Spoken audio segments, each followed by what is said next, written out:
and 10 assists, which marks a triple-double for the Knicks' player. Karl Anthony Towns had 21 points and 13 rebounds, while Jalen Brunson had 18 points. Anunoby now is 16. The season continues to look grim for the Philadelphia 76ers as they fall to 2-8 and 0-1 in Group A play following the loss to the New York Knicks to open play in the second annual NBA Cup. The Sixers did see the season debut of Joel Embiid, but it was not enough to beat the New York Knicks.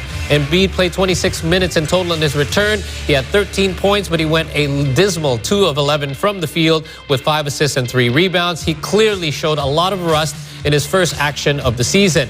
Now, Embiid has been known to be a notoriously slow starter in his career, as it normally takes him a few games to really get going and begin to look like his normal self. However, his tough night on Tuesday was not a surprise to those who have watched the big fella throughout his career when considering the way he begins every regular season. Combine his history of slow starts with the fact that he hasn't played a game since the Olympics in August, and it all kind of makes sense. He looked out of sorts and fatigued throughout the night. And just like in Sunday's win over the Charlotte Hornets, the Sixers collapsed a bit in the fourth quarter. Of course, the Sixers were able to recover and win that game in overtime, but not so much in this situation. The Knicks blitzed the Sixers to open the fourth. They built a 15-point lead to keep Philadelphia down in this instance.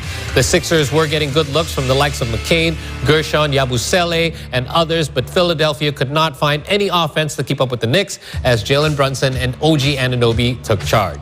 All right, that's it for basketball. Let's leave that momentarily and head over to some badminton updates as Indonesia added more players to the round of 16 at the 2024 Kumamoto Masters after winning several rounds of 32 matches on Wednesday. Previously, Indonesia had already advanced 4 pairs in the men's and women's doubles categories. The first to qualify was the men's doubles team of Sabar Karyaman Gutama and Mohammad Reza Pahlavi Isfahani, who defeated Taiwan's Qian Wei Chang and Wei Chun Wei by a score of 12-21, 21-16, and 21-10.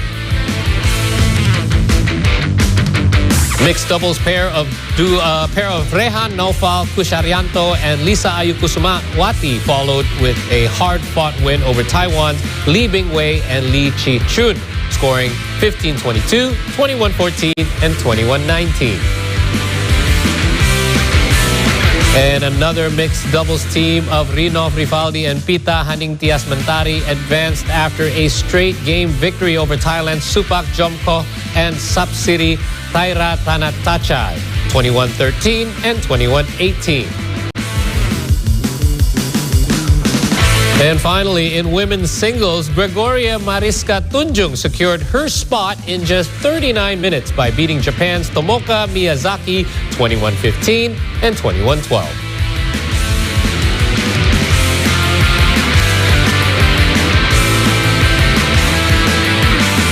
All right, we'll continue to follow along all the action from the tournament and keep you apprised in the coming days. In the meantime, though, a huge day for Indonesian football tomorrow as the Japanese national team trained on Wednesday ahead of the World Cup Asian qualifiers against Indonesia. All the players, has saved for Ayase Ued, took part in the practice with coach Hajime Moriyasu.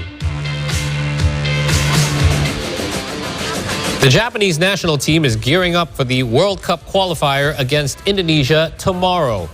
27 players trained on Wednesday at the Gelora Bung Karno Sports Complex, including goalkeeper Zion Suzuki of Parma and Takumi Minamino of AS Monaco.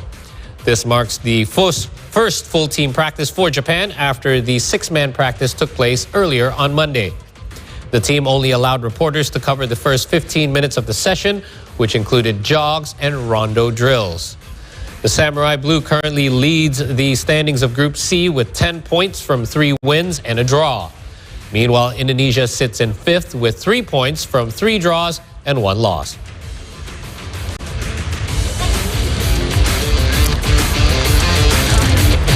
All right, we'll obviously cover more in regards to the preview of tomorrow night's big matchup. Very important one for Indonesia if they plan to keep their World Cup hopes alive. We'll cover that on tomorrow morning's program. Meanwhile, in other Japanese football news, Japanese football player Kazuyoshi Miura plans to return for his 40th professional season at the ripe age of 58 next year. Japan's Kyoto News Agency reported this week that King Kazu intends to play again next season for his fourth-tier Japanese club, Atletico Suzuka. Miura is widely listed as the world's oldest active professional football player. He scored 55 goals in 89 appearances and was a star with Japan's national team all the way back in the 1990s.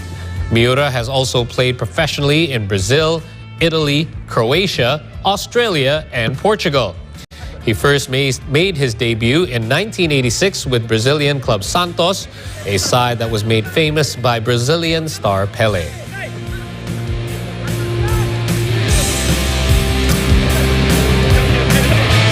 All right, that last update wraps up our sports segment for now. We'll have more sports for you later on in our recap before the end of our program. The C Morning Show is set to step away for a short break, but before we do so, a quick reminder to make sure that you're following us on our social media platforms. You can find us on Instagram, X, and YouTube at C Today News. Stay tuned. Coming up next, we've got Marissa and Shafira back to share with you the latest from today's world of entertainment.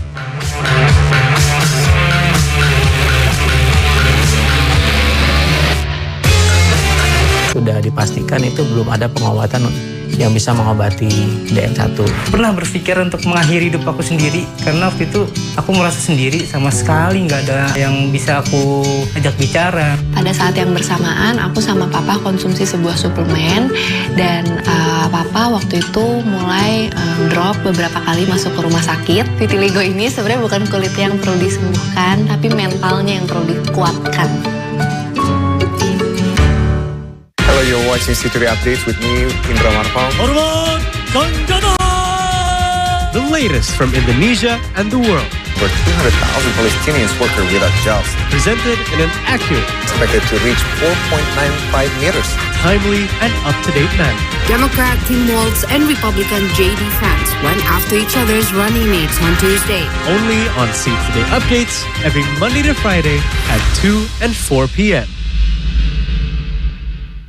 What's happening now? President Prabowo Subianto and Vice President Gibran Rakabuming Raka that took their oaths of office at the Parliament building earlier today. Exclusive interviews and all the latest in We entertainment. don't talk only about the money, but we talk about the timing. Spice up your afternoon with a variety of up-to-date information. Buenos Aires, Argentina, where Liam Payne passed away on Thursday. Listen for the 3-hour news show every day at 5 p.m. Tiap hari begini lah, enak tak enak pun dah terlanjur lah. Kau sebut Ayong ya? Semua kenal. Nanti akan saya buktikan bahwa saya akan bisa lebih dari kamu. Di Singkau yang pertama kali lempar mie, itu papa saya. Dulu resep ini dari nenek. Nenek turun kasih bapak, bapak turun kasih saya. Nanti turun kasih anaknya. Indonesia has many endemic species. Its wildness and uniqueness make its existence threatened with extinction. So, how do they try to conserve? Air butuh tempat, tanaman butuh tempat, hewan-hewan butuh tempat. Bersama-sama melindungi yang ada di sini ya. Kita jaga, kita rawat, dan kita lestarikan. Only in Wild Cage. Prepare yourself for some thrilling sports action. Don't miss the chance to witness spectacular moves. Let's support your favorite athlete. Come united in one spirit, celebrate the 2024 National Circuit, Saturday, November 16 at 10 a.m. only on C Today.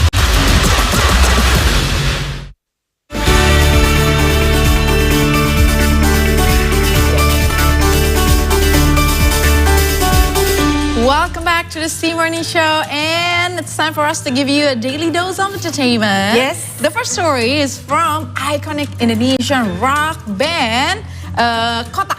Will celebrate their 20th anniversary with a special concert called Konser 2 Dekade Kotak. Can't believe it has been 2 decades. So the concert promises fans an unforgettable experience, complete with exclusive merch and a meet and greet with the band personnel.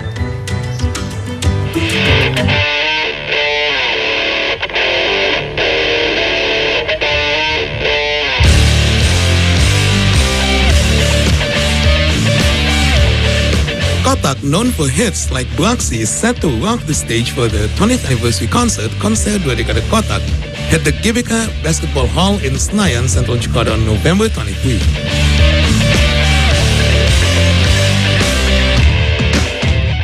The band plans to perform about 24 of their greatest hits and is expected to create nostalgia that celebrates their 20-year legacy in Indonesian music scene. Kotak has also unveiled special guests to perform in their upcoming concert, including Marcelo Tahitu, also known as Elo, Surabaya-based rapper Yako, alongside Sarah Wijayanto.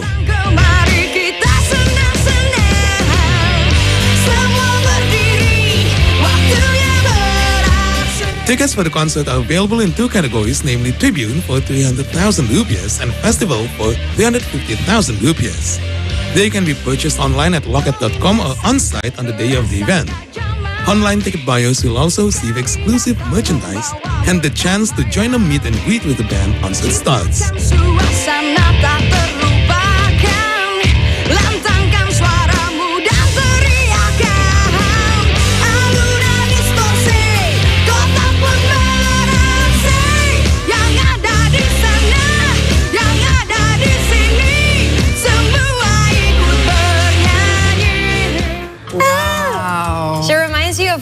Another Indonesian, yes, right? Anggun C. Sasmi, or known as Anggun. They've been collaborating a few times, if I'm not mistaken. Yes, that's right? correct. Yes. And Anggun really admires the vocalist of Kotak, Tantri Kotak, because of that lady rocker vibe. And speaking of lady rocker, do you also remember Ati CB? Of course, and one of my favorite is Nicky Astria. Nicky Astria, oh my gosh. One of the badass rock star. Oh my gosh. I love her voice. She's amazing. Yeah. Wow. Oh my God, amazing, right? Our divas, our rocker divas. Rocker divas. All right, let's still from Indonesian music scene.